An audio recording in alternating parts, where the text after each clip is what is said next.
All right, well, good morning, everyone. Welcome to today's product demo for Webinar Wednesday. I'm Mike Mason, Senior PDM Specialist with Hawkridge Systems.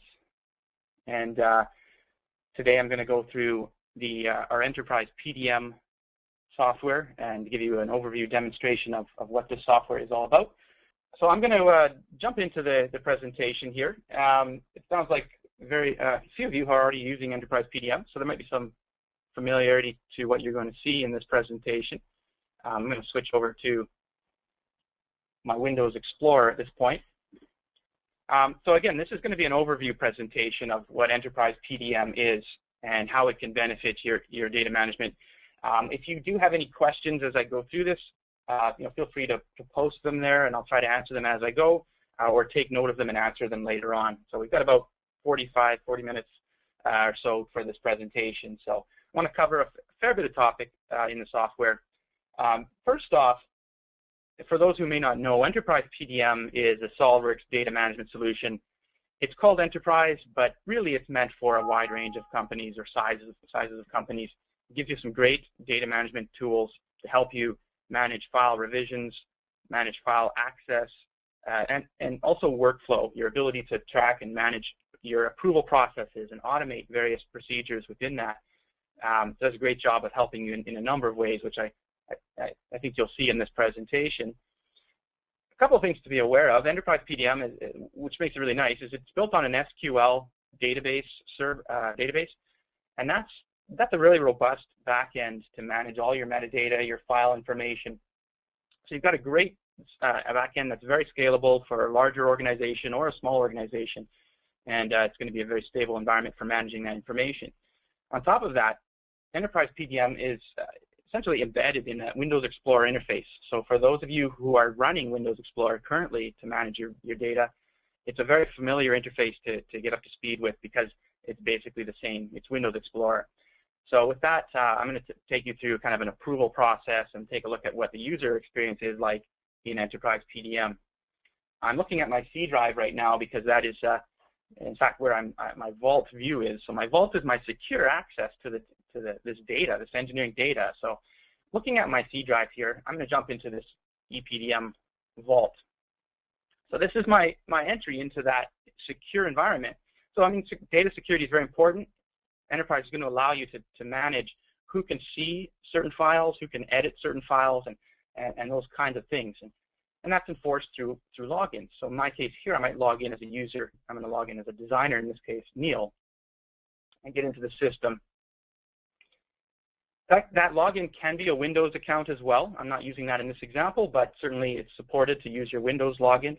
And that's going to enforce your permissions once you're in the environment. It's a very granular level of permissions. You can control folder access, certain types of file access, edit rights, a number of different things. Once you're in that environment, you'll see that it does essentially look like Windows Explorer. However, we do have some extra tools that makes it very easy for you to find information and work with that information. You know, for instance, we can see these columns across the top here, which give me information about, in this case, some folders. At the bottom, I have some tabs that give me further information about the files or the folders that I'm looking at. This particular Vault happens to have a number of different departments in it. Enterprise PDM could be used just to manage your engineering data, but it can also be used to manage other types of files, because it's basically application neutral.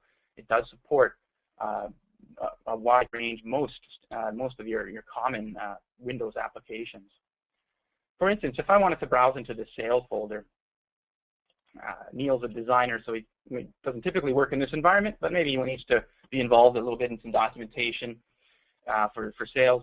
You can get an idea here of the non-CAD file support and how that would look. So within this environment, you have access to, within this folder, I have access to various Office-type documents and PDFs. You have full control over how you want to manage this type of data, whether it's an Excel document or an ECO or an ECN type document. You can define the behavior for those types of files. And so you can see that, you know, here I have my information, my file name, which may or may not be descriptive. I can see the metadata right there. It makes it easy for me to know what I'm looking at without even having to open the file. I can also see the status of the document. So where are these files at? Are they, this one is approved, this one is in the draft state. So it gives me easy visibility to what I'm looking at in the system. On top of that, you can also look at things like who's working on the file at a given time. So we have this checked out by information that lets you know that a file is currently being edited, and you can expect some changes are being made on that document. The system also is going to prevent two users from working on the same file and overwriting each other's work, so some nice benefit there. At the bottom, we have a number of tabs that give you additional information about these files. For instance, I can click on this PowerPoint, and I can view and edit that metadata associated with it. So if I need to change the description on it, or which project is this related to, all of that information can be modified within these cards. Okay? And keep in mind that everything that I'm showing you here is one example of a setup. This software is very configurable, and it can represent the type of information you need on these data cards for that type of document. You also have a built-in preview tool, which makes it very easy for you to navigate and view information that you're looking at here. So whether it's a PDF or an Excel document, you have an embedded viewer that allows you to view that information. What's nice here is you don't need the software installed to view the document. So if you're not running CAD and you want to look at a CAD model, you can do that using eDrawings built-in viewer. All this information is viewable. It's interactive. You can print. You can zoom in and out depending on what document type you're looking at. So you've got some nice functions there. More on the SOLIDWORKS side of things, I'm going to jump into my engineering folder, where I have a number of projects. One of the things that Enterprise supports by way of having different methods of controlling documents is your library components. All your standard library parts, for instance, SOLIDWORKS Toolbox, these files are all manageable within this environment. So you have a consolidated space to manage and control revisioning and edit rights and so on, all in one location, which is I think a huge benefit. In this particular example, I have some projects, I have some AutoCAD files. Again, it's application neutral. You can be storing a wide range of documents in your vault. Okay. Again, you might have a project here, this 2020 project, and maybe I've got some analysis files. You can definitely have everything in one environment. It makes it very easy for users to know where to find that information just by browsing. There's a number of other great tools built into this to help you find information. If I jump into this particular project, I've got this miter saw assembly that I'm maybe working on as Neil, the designer. Again, we can view the information that's important to us in the upper window here. So I've got these file names, which really may or may not tell me much about the document, but I can see the custom property description right next to it. I can see what revision I'm at on that document and what the status is, who's working on it, and a number of other things. Let's just take a quick look at some of these documents. So we have a preview tool that allows us to view the information. For instance, for CAD data, you might use eDrawings, might be your preferred viewer. There's a number of other ways you might want to view this. And you do have, again, that fully interactive tool that lets you navigate that document without having to open it. You also have the access, again, to the metadata. So I want to know what this document is. Maybe I want to change that description. You don't actually need to open the file to make that kind of change. You can see that and modify it as needed here. Finally, I want to mention this version tab here. This allows you to look at your version information. So I mentioned earlier, version and revision control is a big part of PDM, and certainly this software allows you to track that. So as you make changes to documents, you're not overwriting. You have access to your history. You can look at old versions. You can recall old revisions from a year ago or that are out in the field. You're able to view that information. This happens to be an assembly, and so some of the other options that I have include things like bill of materials view. I can look at that bill of materials right inside of Explorer if I want to review that information. I can also look at my reference information, and this is huge. The ability to deal with your references in an intelligent way, being able to do things like rename files or move them around and not have your assemblies references all have broken links and have to deal with those kinds of problems. The software makes it easy for you to find information. You can easily interact with and view the properties or jump to any given reference just with a simple right click. And I think perhaps even more important, we have where used access. So if you're interested in knowing where a document is used, you get this information immediately. No need to run a special search to find the drawings or where is this part used. Because it's built on a database, getting that information is very fast. As you can see here, this actually searches the entire vault, lets you know where this document is referenced, and you have easy access to any parent files as needed. So with that said, I'm going to sort this by state. I happen to have a couple documents that are not yet approved. So Neil's a designer. He doesn't have necessarily approval rights, but he has the ability to make some changes. So I have this new design that I'm just finishing up as Neil, and I'm going to go ahead and work on this. Very simple to work with the system. I just need to check out the document. I'm going to make some changes to it. Now that gives me access to that file. And I'll go ahead and bring that up in SOLIDWORKS. All right, within SOLIDWORKS itself, you can take advantage of the same types of tools within the Enterprise Vault. So I can access my file references. I can see who's working on a subassembly of an assembly I'm working on, for instance. So it's a great collaboration tool. It's going to give you easy access to that information. So I can go over on the side here, and I can see when I'm browsing this drawing, I can see its references. I can see, for instance, who's working on any reference within that as well. So it's going to tell me that information, and it's very easy to identify if you're looking at some out-of-date information. You have, for instance, this version tab here, which lets you know whether you're looking at something that's not up to date. For instance, it'll say 1 of 2, it's your 1/2. So I'm looking at one version old data. You can also view all that a little more detailed information about your references. I might want to know what is this actual part here. I might want to know a little bit more about it. Very easy to find that information. Now I'm just going to move this view. This drawing is essentially done. I'm just going to make one little edit here and call it done. So I'm going to go ahead and save that because I have it checked out, and that's going to track that modification. So in this case, you can see this color highlighting. It's letting me know that the file has changed, and that's the kind of feedback you get if you're working on an assembly and someone has modified one of those part references. You're going to be able to see that you're looking at something out of date. It color codes it, gives you that information, and you can go from there to simply right-click and refresh, basically get your latest information so you can retrieve the up-to-date changes. So with that change, this document is now going to be versioned up. I'm going to go ahead and check this in and put it back into the vault, basically, as a modified version. So this check-in, you can see that the version is going to go to version 2, and I have the opportunity to comment on that. One of the great benefits of Enterprise PDM is traceability and file history. This is part of it. You're able to comment and apply sort of revision history to this document. What was this change that I've made? I might comment on that, and I move my ISO view, and I'll put that file back into the vault. So now it's been versioned up to version 2, and you have access to that. I could load up the version that I started with at the beginning of the day, or the previous day. Yeah, you don't have to worry about losing that information. Now, if I'm done with this design, I might want to move it through an approval request. So I'm going to, in this case, move it through my workflow, and I'm going to submit this particular drawing and part for approval. So I've got a couple options in here. I can right-click the file and submit for analysis or submit for approval.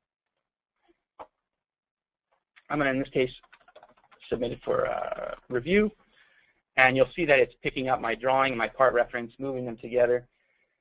Now, in this transition, I'm able to actually communicate this to someone else. So if you have any kind of bottlenecks, maybe where someone isn't aware, you have to go and email someone that this document needs to be looked at, or you've got a bottleneck there.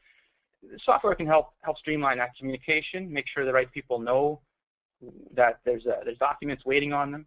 So in this example, I happen to have 4 different people who have approval rights. Maybe some managers in the engineering department that have approval rights, and I can send an email to the necessary person, in this case, Mark. And I'll just comment on that. I want Mark to review my design. So in one environment here, I can go and send that information off as an email for Mark to have a look at this. So I've now moved this document into a pending approval state, and you can see that reflected in SOLIDWORKS. You can see it reflected in Windows Explorer. So everyone has visibility to that. And just to give you an example of permissions, I can no longer edit this file. I don't have that checkout right, so you can enforce that you don't have someone coming in and modifying something without the necessary permission to do so. So having done that, back in my Vault view, you can see the drawing is now pending approval. And it's going to sit there until Mark takes a look at it. So I'm going to step away from the user interface here for a moment and bring up the administration tool. And this is where you can configure various aspects of your Vault. So within this environment, for instance, I have my design workflow up, showing up right now. You can see that you get this graphic interface. It's designed to be very easy to work with. In fact, there's no programming required. Something like this is a matter of just taking, say, your workflow sketch, your Visio chart that you've maybe drawn up, and just basically dropping in these states and connecting them up. It's designed to be very, very easy to work with, no programming requirements, so it's very easy to modify as well. So just to kind of walk you through this example workflow, and certainly this is just one way you might approach this. My document, my new drawing, went from work in progress to pending approval. And from here I can have various different options as to where this document would then go. So maybe Mark's going to approve it, or he might reject it. And so you can configure this to be exactly what you need as far as your processes go. Enterprise PDM supports multiple workflows. Because you're managing multiple files, you might want to have, for instance, very common, you might want to have library workflows for just a library part. You might want to have an ECO workflow for your ECO documents or Office documents. So it's designed to allow you to have simple workflows or more complex workflows, very complex workflows if needed. And there's a lot of automation that you can build into these workflows as needed. So to simulate the collaboration going on here, I'm going to log off as Neil, and I'll log in as Mark. Okay, so I've just done a log off there. So Mark would be working on his machine, and that email that Neil sent out is going to pop up on his screen there, or come through Outlook. I'm not using an Outlook messaging here, but it's supported as well. If you want these emails to go through your regular mail client, you could certainly do that. This example, I'm not doing that, but the information is the same. So, as a designer, you might not want to have to type up part numbers and where to find this file, or have a standard place these documents always are expected to be, and maybe that one time they're not in the right place. This information is passed on to the approver in this case. So Mark can see exactly where these documents are. He has access to any information that he might want. So for instance, maybe he wants to know what the last change was, what's going on. Well, that history is easily accessible within your Vault. You can see exactly who made the last edits to a part, what that maybe comment was, and direct access to that component. Now, other ways of searching, let's say you don't have the time to deal with that right now. How do you find information in this Vault? And you might have tens of thousands of files in there. How do you find information? Maybe it's not even in the right place. Well, Enterprise can help enforce where those files should go as well if you have files that are difficult to locate. Because it's built on an SQL database, it's very easy to find information. I can just go in here and I can search by anything I want, really. Description, part number, workflow status, who's got the file checked out, material, really any property that I want. And being a database, it finds that information very fast.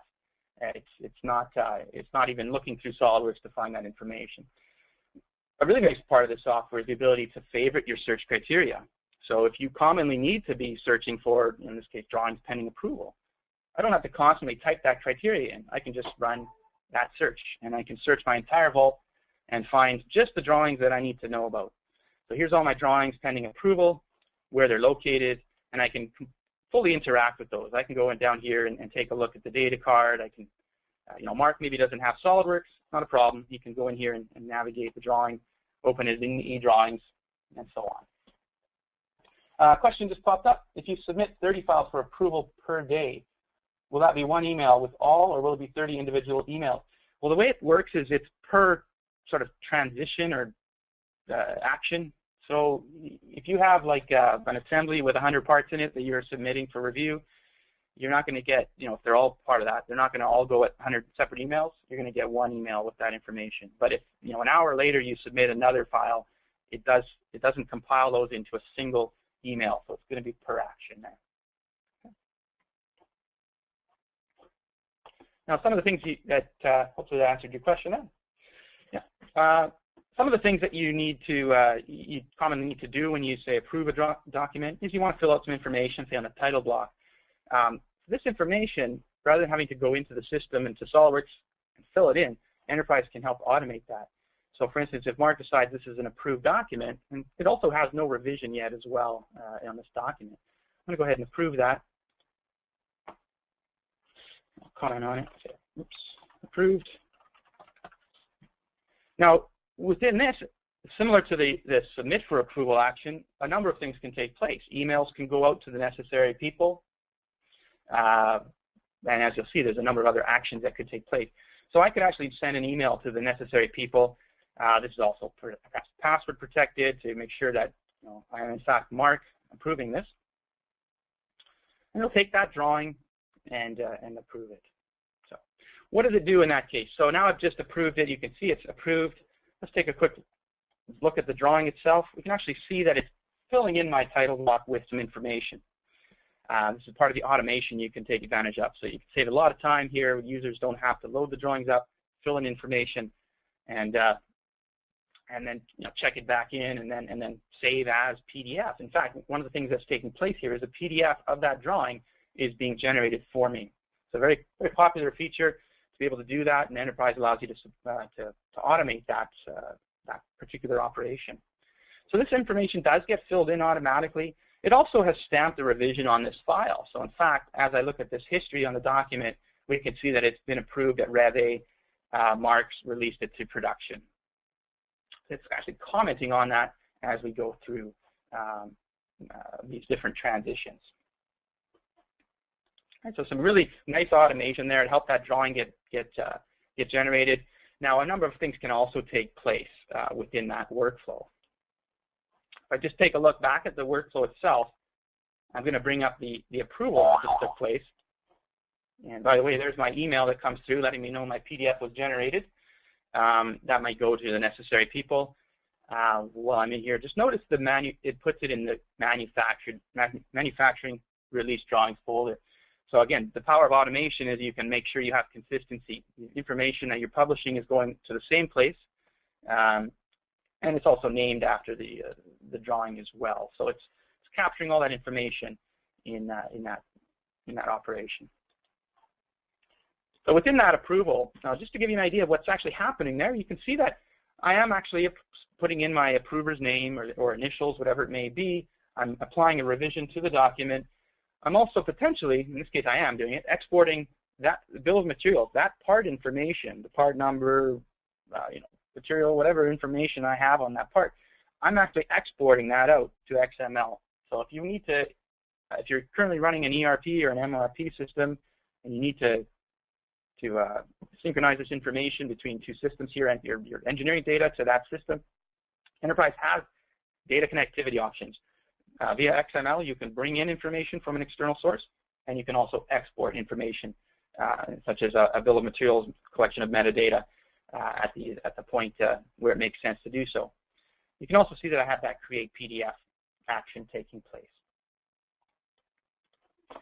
So some nice automation lets you take the drawing there that's submitted for approval, save a lot of time, very little manual operation to get that drawing PDF generated. All right, I'm going to go ahead. I'll just point out under manufacturing there, release drawings. This is where my PDFs are being saved, and there's my yoke drawing that's been generated. There's some nice automation. Also, I'd like to point out in here that you can attach normally unrelated files to each other. And this is, again, a popular feature of the software, the ability to do these attachments. So I might want to have a link back to my source drawing for this PDF. And I can see that information is readily available if I need to jump back to that drawing for whatever reason. So one of the things I might be interested in now, I've gone in, I've created the new yoke design, and I want to know, that's actually a replacement for a previous design. So I'm going to try to find that previous yoke. I'm just going to run my generic search here and look for that maybe by description. I don't know necessarily where it is.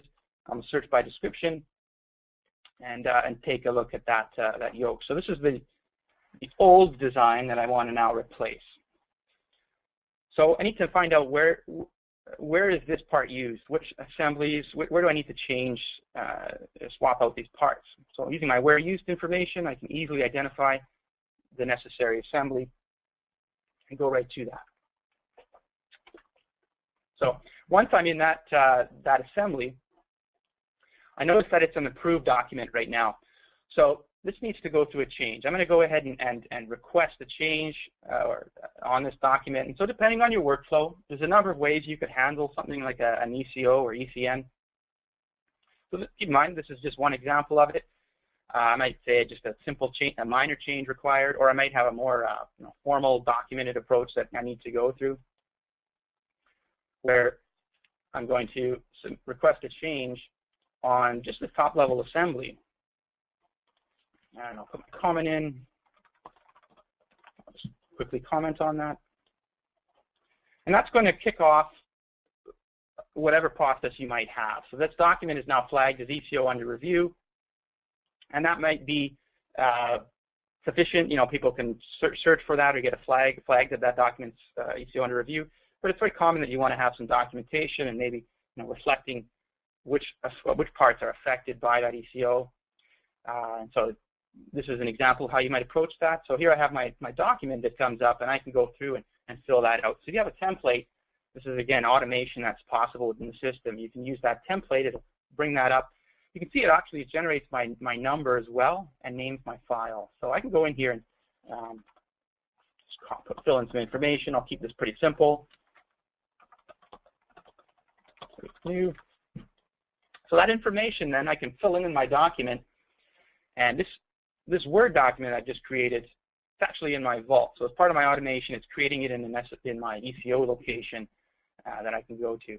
I also just want to point out that Enterprise PDM does have an add-in for Office documents, so you can take advantage of the same kinds of tools like transitioning documents for approval, retrieving old versions, check-in, check-out. All of that's nicely integrated in this environment as well. So it's really designed for not just that SOLIDWORKS data. I'm just going to go ahead and close this and just manually browse my ECOs. So here's my ECOs folder where I created that ECO. And just like with the CAD data, that information on your data card is actually reflected in file properties. So, for instance, here I have this information I filled out on my document, and I can see on my data card it's reflected in here as well. My new yoke design, replace old yoke with new. So it actually captures all that information. You can directly write into your documents. Really nice feature. I'm going to go ahead and check this document in. And I'll just quickly approve it. Normally, I might have that ECO workflow that this document would go through. As you can see in here, jumping back into my administration tool, I have this fairly simple workflow that this type of document goes through. And so that's now work in progress, and I can decide to have it go through necessary review stages. I'm just going to go ahead and approve it in this case because I have rights to do so. Now notice when I do this approval, my assembly is actually included in this list. It's a reference to that ECO. So as this ECO goes through its process there, that assembly or those affected files are visible. You have easy access to that information. I take a look at my Contains tab for that ECO. Anyone who's involved in that change request or change notice is going to have that visibility, right? So this is the power of those reference linking and easy access to that information.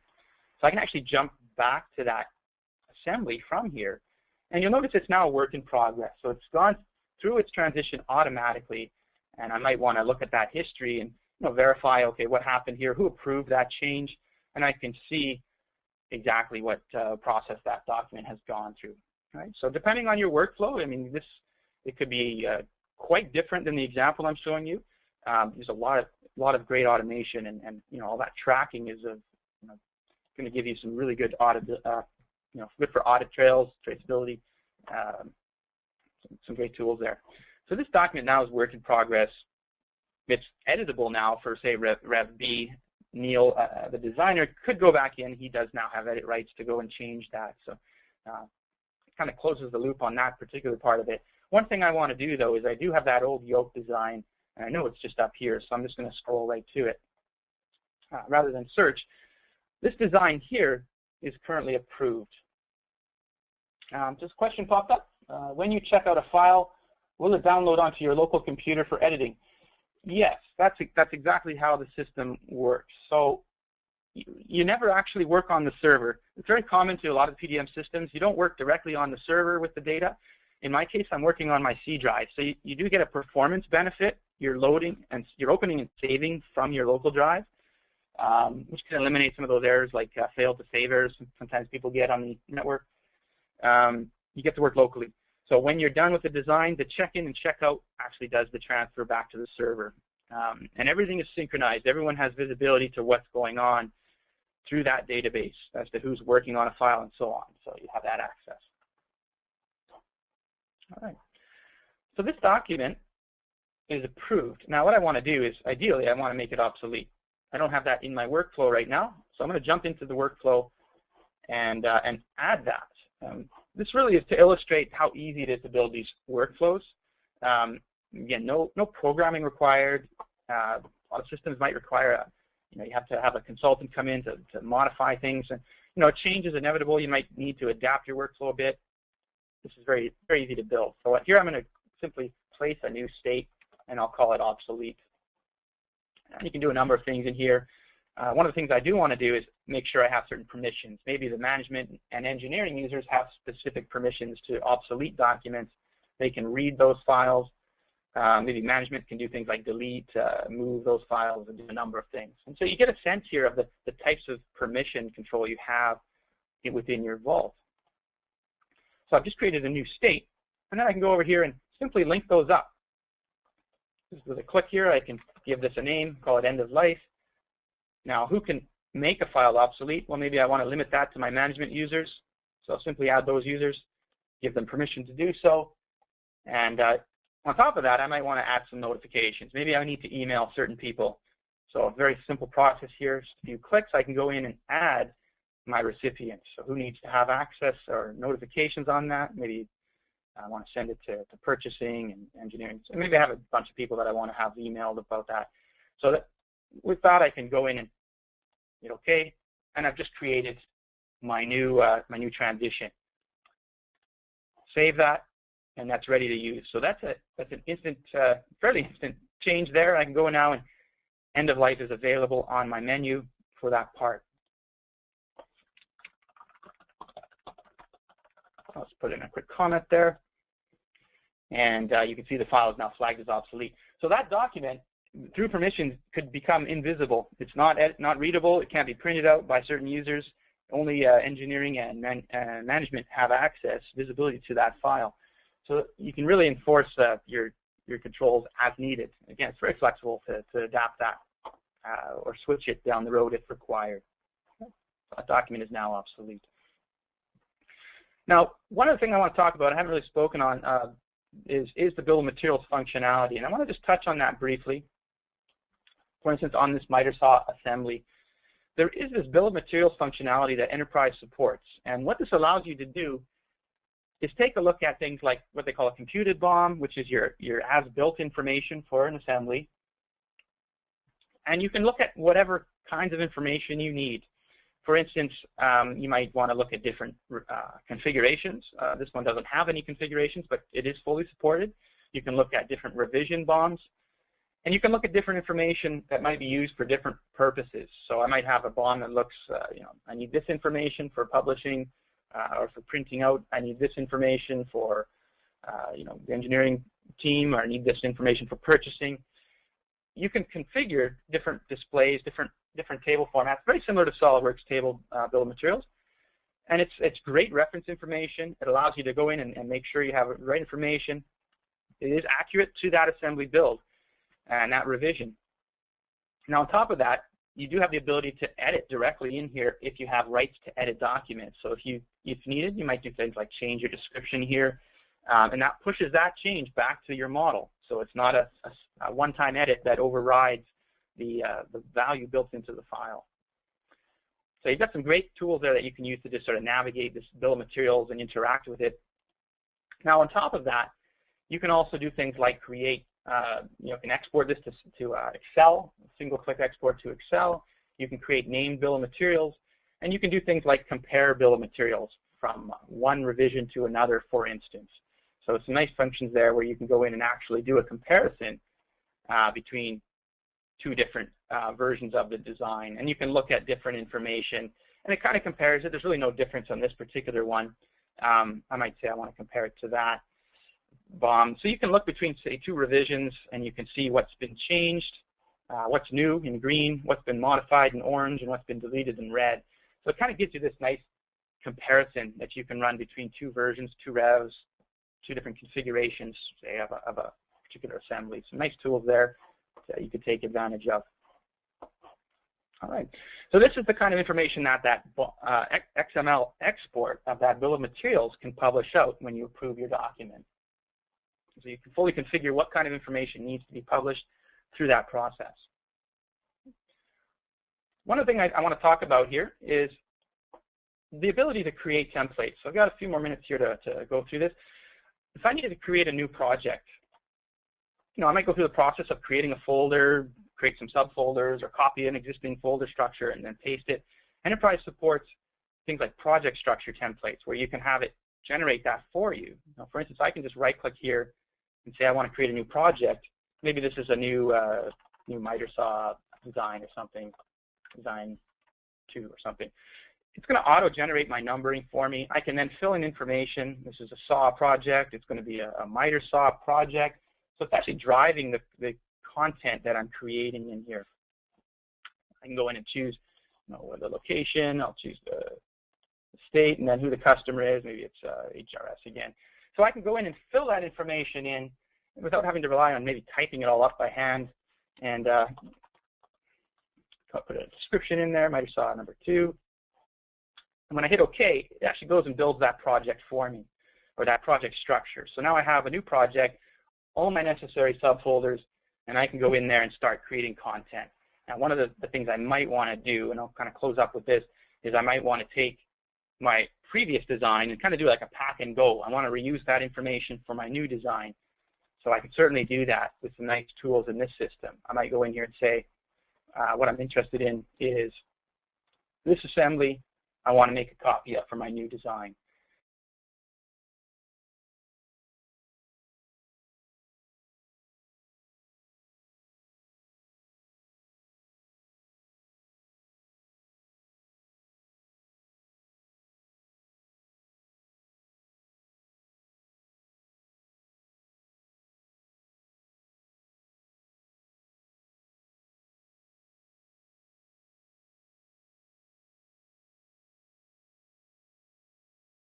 Serialized file names.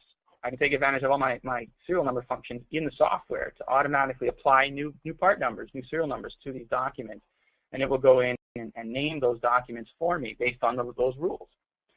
Now, on top of that, this doesn't make a lot of sense. I have my drawings and assemblies maybe with different names. I want to make sure that my drawings are named the same as my reference models. So I can make sure that my drawing matches the assembly and so on. So that's all captured in this operation. Now, this also allows you to do things like exclude your library parts. You have rules where you could say, I don't want copies of my fasteners. I don't want to accidentally make a copy of my fasteners. So Enterprise Hub does support that ability to say that these certain folders, for instance, are not meant to be copied. It does enforce that. And so this operation then can copy these files to as new standalone design to that new project. It takes a few minutes to do that, so I won't bother doing that right now, but I just simply have to hit copy, and it'll make a standalone copy of that document for me that I can start working on. Okay, so some really nice tools to help save you some time in a number of ways through automation, some tools for creating new projects and data reuse, and finding information. Just the search functionality in Enterprise is a huge benefit, especially if you're using Windows Explorer to find information. You've got that database, which is one of the things it's meant for, and its whole purpose is to find and sort and grab information. So it really excels at allowing you to get that information. All right. So that kind of covers my presentation. I don't know if there's any other questions at this point in time, but that gives you an overview, hopefully a good overview of what Enterprise PDM is all about. If you do have any other questions, you can certainly get a hold of us in a number of ways. question just popped up. Can any editable file type be checked out and revised? Yeah, well, it depends on your permissions. So you can control whether files in certain folders are editable, whether they can be checked out, whether files that are of certain states, like there's different ways you can control whether it's in a certain folder and it's in a certain file state, whether you can edit it. So you do have, through that control, you can set it up such that you don't have edit rights to certain types of documents, certainly. Good. All right, but there's our information. If there's any other questions, get a hold of us. Feel free to ask them right now. I'll stick around for a few minutes here. Slide here should have our email and web access as well. There's my email if you want to email me directly. You can certainly do that. But thank you very much for your time. Thanks for attending.